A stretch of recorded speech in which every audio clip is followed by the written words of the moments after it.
ना हो तो ये आपका आइस बनना स्टार्ट हो जाता है।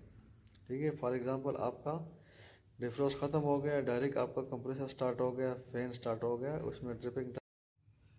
दोस्तों, चिलर में, फ्रीज़र में या कोई भी आपका कूलिंग यूनिट है जिसमें डिफ्रॉस्ट का अमल होता हो, उसमें ड्रिपिंग टाइम क्या होता है, आज की वीडियो में डिस्कस करेंगे हम लोग ड्रिपिंग टाइम।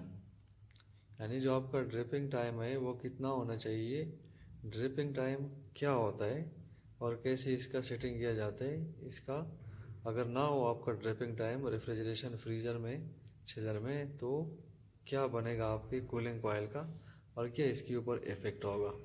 तो आज की वीडियो में हम लोग डिस्कस करेंगे इसी के ऊपर, ड्रिपिंग टाइम के ऊपर। वीडियो पसंद आए लाइक करें वीडियो को और चैनल को सब्सक्राइब करें। ठीक है, तो हम लोग स्टार्ट करते हैं ड्रिपिंग टाइम। ड्रिपिंग टाइम के ऊपर हम लोग बात करते हैं कि ड्रिपिंग टाइम क्या होता है।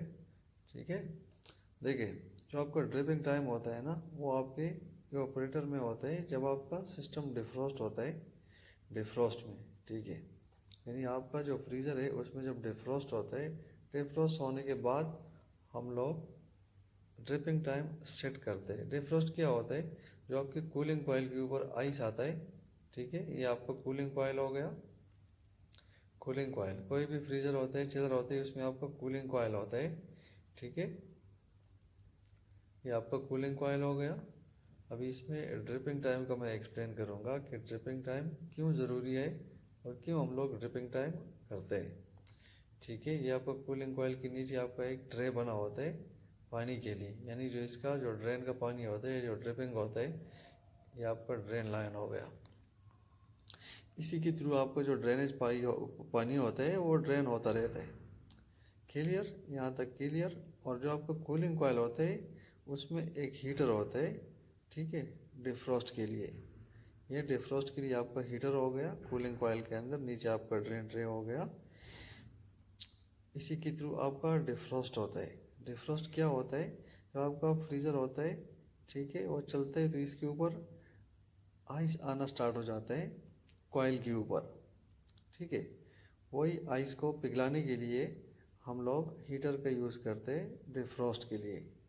यानी डिफ्रॉस्ट का मतलब ये है कि आपका जो आइस आया हुआ होता है कूलिंग कॉइल के ऊपर, उसको हम लोग डिफ्रॉस्ट करें, यानी उसको पानी बना दिया जाए, वो आपका नीचे गिरता है ड्रेन ट्रे में। जब आपका ड्रेन ट्रे में गिरता है, ठीक है, तो ये स्लोली स्लोली फुल होना शुरू हो जाता है। ठीक है, और ड्रेन लाइन के थ्रू ये पानी निकलता है। कब निकलता है, जब हमारा पैरामीटर बराबर हो, यानी ड्रिपिंग टाइम इसमें सेट हो। ठीक है, डिफ्रॉस्ट का टाइम सेट हो। ठीक है, ये आपका नीचे ड्रेन ट्रे हो गया।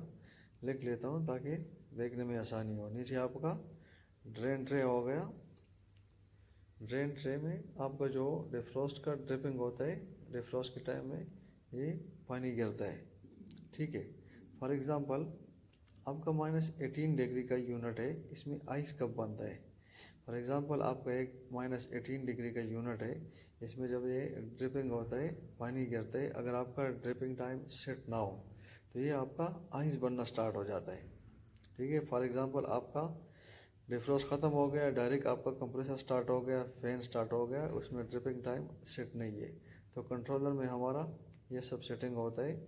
8 आवर के लिए हम लोग इसको डिफ्रॉस्ट में डालते हैं, यानी हर 8 घंटा बाद आपका सिस्टम डिफ्रॉस्ट में जाना चाहिए।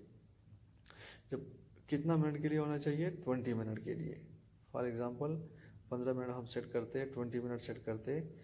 हर 8 घंटा बाद आपका सिस्टम डिफ्रॉस्ट में जाता है 20 मिनट के लिए।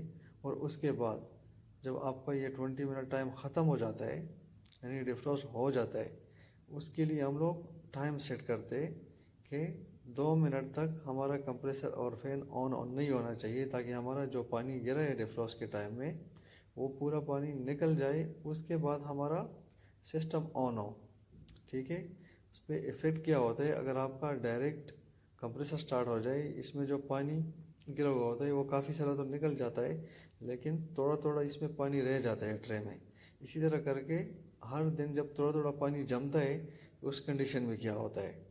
ठीक है, ठीक है, अगर आपका ड्रिपिंग टाइम ना हो तो ये आपका जो ड्रेन ट्रे है, इसमें स्लोली स्लोली आइस बनना शुरू हो जाता है। इसी तरह करके स्लोली स्लोली आपका आइस बनता है बनता है बनता है बनता है, ठीक है। ये जो आपका पूरा ड्रेन है ये पूरा आइस हो जाता है और आपका ड्रेन लाइन बंद हो जाता है, ठीक है। और उसी में देखिए आपको जो कूलिंग कॉइल है उसमें फैन लगे होते हैं इंडोर यूनिट में, तो क्या बनेगा, तो आपको जब आइस बढ़ता है तो आपका जो फैन है वो स्लोली स्लोली आइस में लगना स्टार्ट हो जाता है और आपका जो फैन है वो उधर रुक जाता है आइस में, ठीक है। आपका जो सिस्टम है वो पूरा ब्लॉक हो जाता है, आपका फैन चलना बंद हो जाता है। क्लियर हो गया। इसी तरह ड्रिपिंग टाइम को सेटिंग करते हैं। Thank you for watching, see you in next video.